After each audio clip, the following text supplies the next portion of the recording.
Live from Studio A. I'm Pengu Dromange in Douala. My name is Gienda.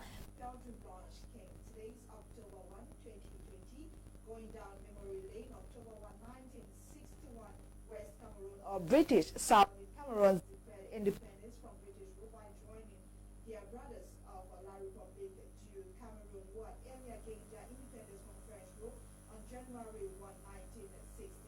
With this reunification, the Federal Republic of Cameroon was born.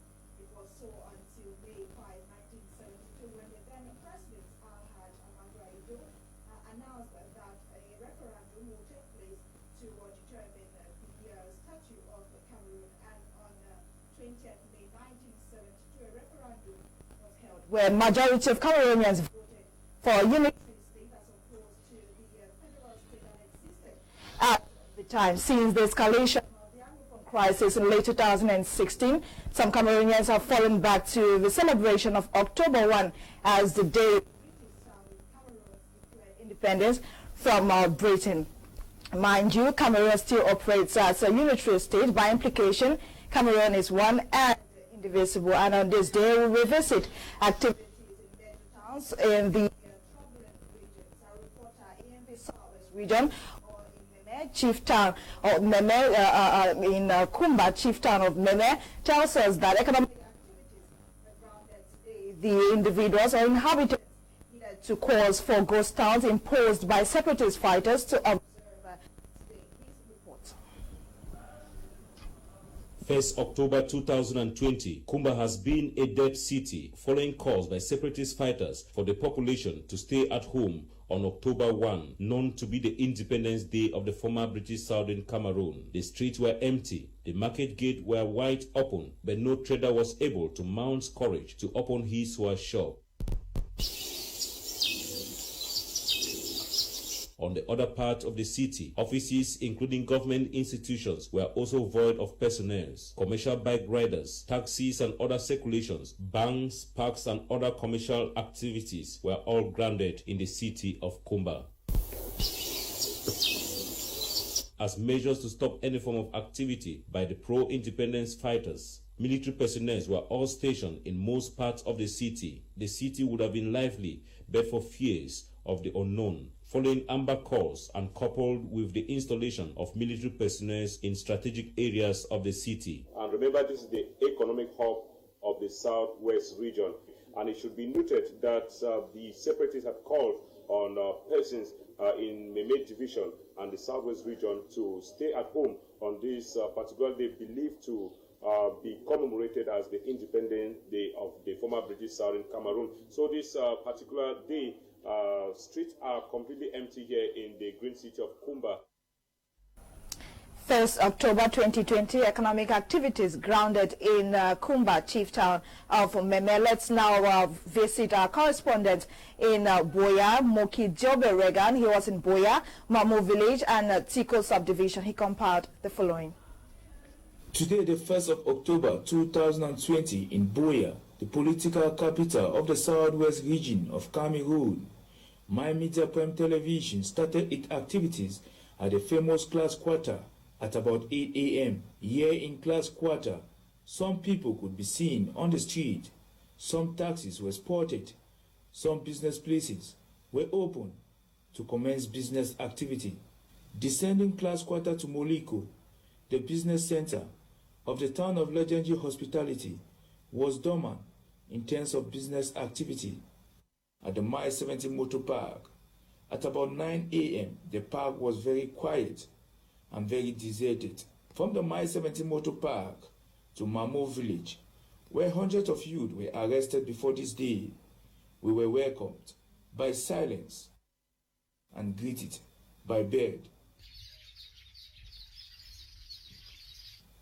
As villagers are now taking refuge in the bushes.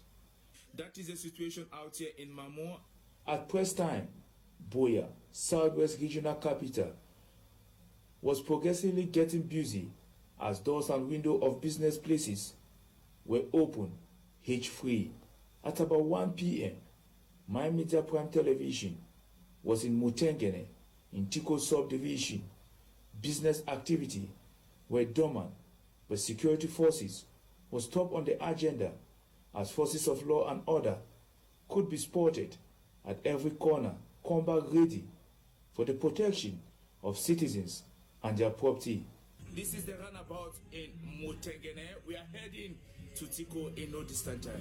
Signing off from Mutengene to Tiko, the town is still deserted as business center were still closed.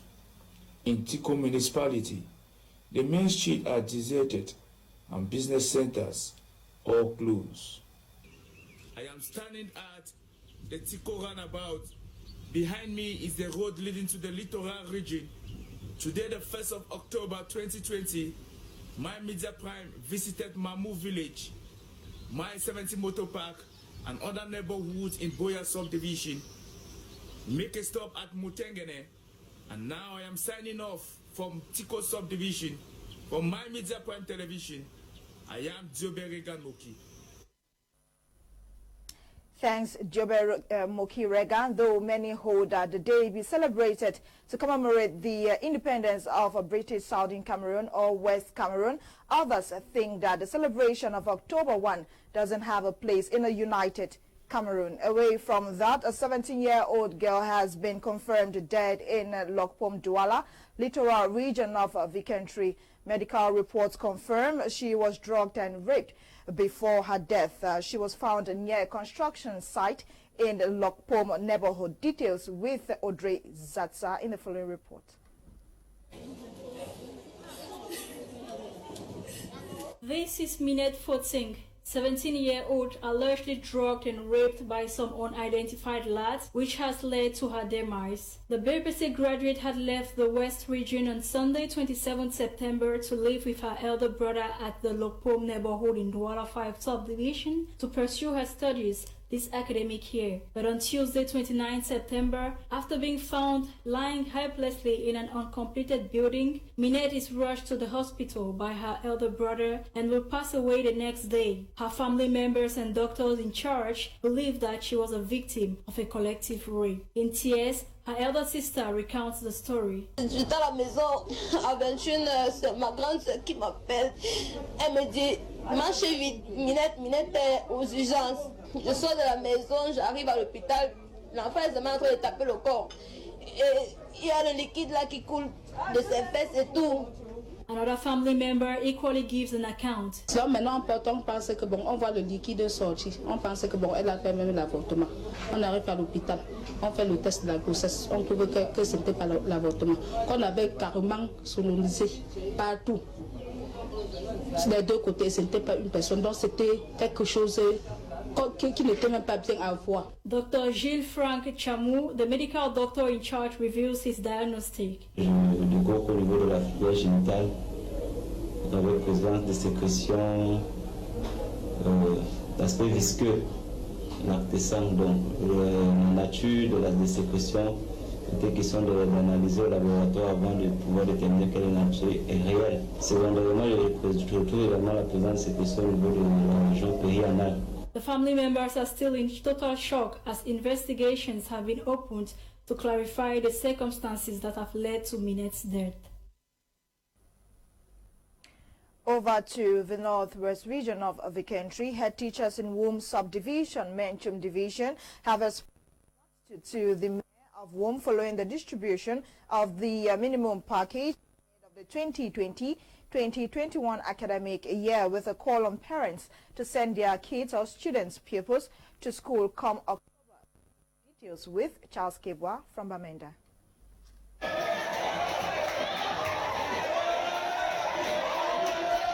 Head teachers in Womb subdivision, Menchum division of the Northwest region, have expressed gratitude to the mayor of Womb Council, Drambong Antonimvu, following the timely distribution of the paquet minimum ahead of the 2020-2021 school year. In fact, the minimum package this year, it has come timely as compared to other years. It has come when schools are going to begin. I want to tell you that because of this, we are going to do our best to mobilize, to convince the parents so that on the 5th of October, when schools are about to start, I think that my school, GS Group, is going to start. The distribution exercise that took place September 29 at the Womb Town Hall was overwhelmed with joy as the 2020 holidaymakers lift the mayor of Womb Council in appreciation for his steadfastness in empowering youth of the municipality every summer holiday. Administrative authority expressed satisfaction seeing the eagerness of parents to send their children to school and the zeal of the pupils and students going back to school come 5th October 2020. Ahead of the start of this academic year, the Ministries of Education and the Ministry of Communication have taken into consideration some key measures to ensure the safety of learners as they resume classes amidst COVID-19. This was disclosed after a joint interministerial press conference which was held recently. Details in the following report with Dolingande. The joint interministerial press conference, which marked the active presence of the Minister of State, Minister of Secondary Education, Professor Jacques Famandungo, the Minister of Secondary Education, Professor Pauline Alova-Lionga, the Minister of Basic Education, Professor Laurent Serge Tundi, alongside other educational heads, was chaired by the Minister of Communication, René Emmanuel Sadi, on the strict hierarchical prerogatives of the head of state, President Paul Biya, aimed at informing and reassuring the various stakeholders of the national educational community on the measures taken so far by those responsible for the different levels of education. This press conference is also in a bid to promote the start of the 2020-2021 academic school year without running the risk of jeopardizing the health situations of learners and trainers as a result of the raging coronavirus pandemic. With the first challenge taken by sitters of the recent end-of-course examinations nationwide, the gates for school doors have been motivated to open based on these come October the 5th, but not without the strict compliance of some basic measures decided upon by the ministers. Given that, as at September 24, 2020, Cameroon toppled a recovery rate of 94% and a 2% fatality rate, insinuating that out of 2,712 COVID-19 confirmed cases,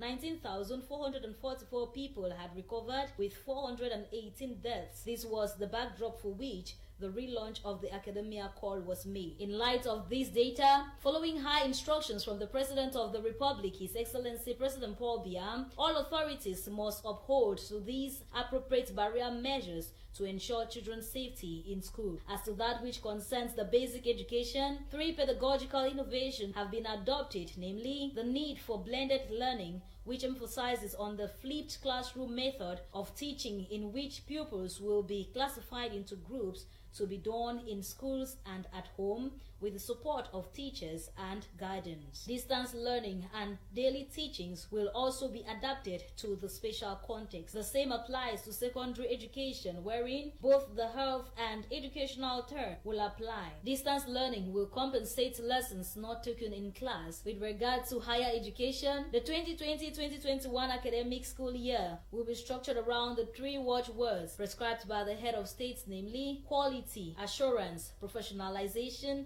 and employability. With these measures taken by the government, particularly in the areas of academics, health, and research, it is expected that the 2020-2021 school year is due to resume smoothly.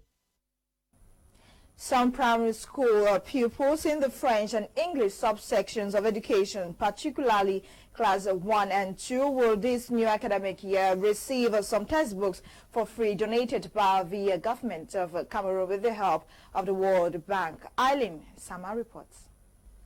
The concerned textbooks are English, French, and mathematics to be distributed to 13,000 establishments across the country to primary school pupils of CIL and CP classes of the French subsystem, as well as class 1 and 2 of the English subsystem of education.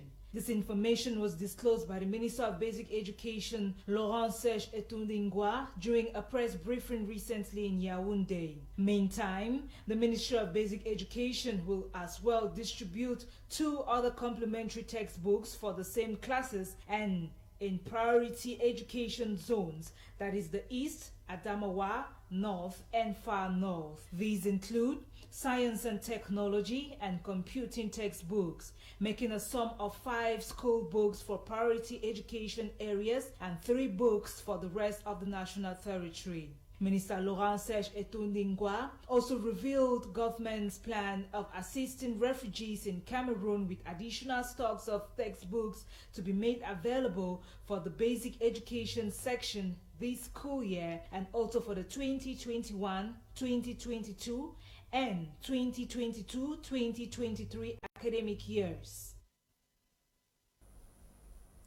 Some disabled persons living in Kumba have received basic food items donated by an organization charged with empowering people living with disabilities. Our reporter, Tamfu Sidwan Dimbia, was part of this event. He compiled the following. Persons living with disabilities in Meme Division will henceforth carry on smiles on their faces following the launching of a disability inclusion organization in the town of Kumba. More Action for Disability Inclusion, created to champion the cause, ensure inclusion and fight for all the rights of the persons with disabilities. Reason why, after proper consultations, the organization was launched in Kumba, where most persons with disabilities have over the years been marginalized.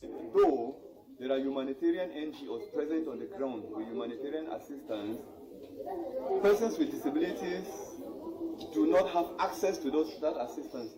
They are limited because they cannot walk, some cannot see, some cannot hear, and so they don't have access to the humanitarian aid. The ceremony also saw the distribution of bags of rice, groundnut oil, soap, and other assorted food items to over 50 disabled persons in Meme Division. According to the country director, they will continue to empower persons with disabilities in other communities around the country to ensure that their rights are fully served to them. And today, what you see here today is only a starting point.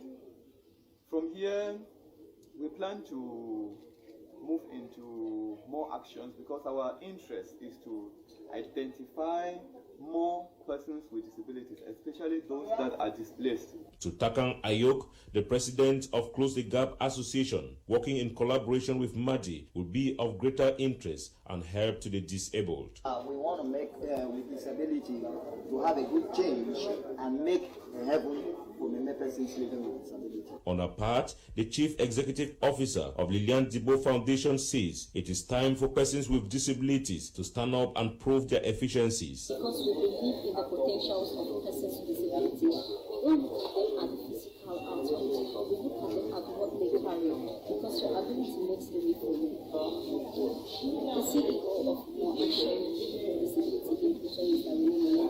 So sincerely thank you for the work of your heart. The launching coincided with the birthday of the founder and CEO of MADI, Mr. Rene Monene Ote. Happy birthday to you. Education Professor Narcisse Moele Kombi, officials of the Cameroun Professional Football League. This was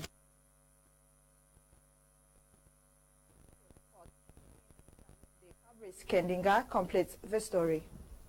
The move is part of preparations for the 2020-2021 Cameroon Elite 1 and 2 football season. On the minister's shortlist are 6 in the West region, 5 grounds each in the center and littoral regions, 4 in the Southwest region and 2 in the North region of Cameroon. The annexes of the Olembe, Japoma, Limbe Omnisport plus the Rumdiaja Stadium have all been drafted into the shortlist for the first time in 3 seasons. Modern pitches at the center and littoral regions as well as the Rumdiaja Stadium in Garua makes the cut. The Limbe Omnisport Stadium, which was lastly used for the competition in the 2019 season, has been put at the disposal of the league management body. The full list of stadiums includes the Amadou Aïdjo Stadium, Omnisport Stadium Annex, Olembe Stadium Annex, Olembe Stadium Annex 2, the Bankomo Stadium, all in the central region of Cameroon.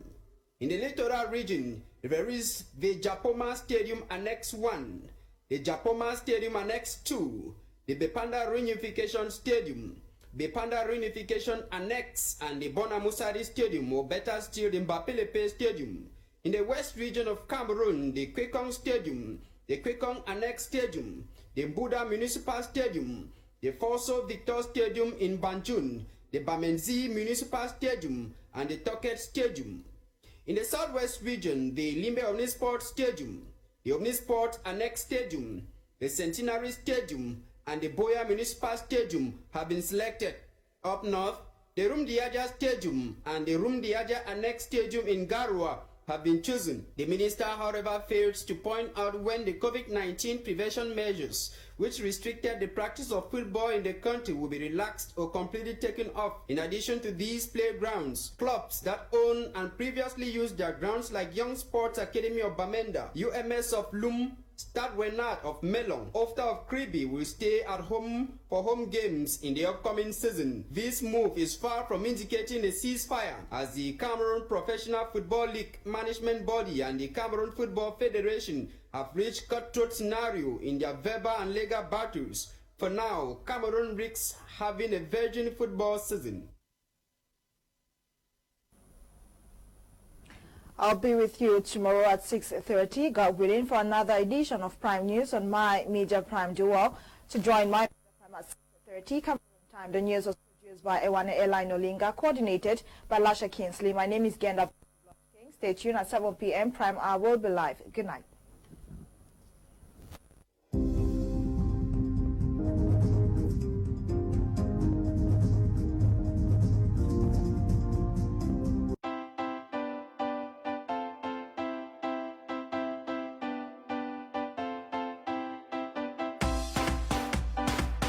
From the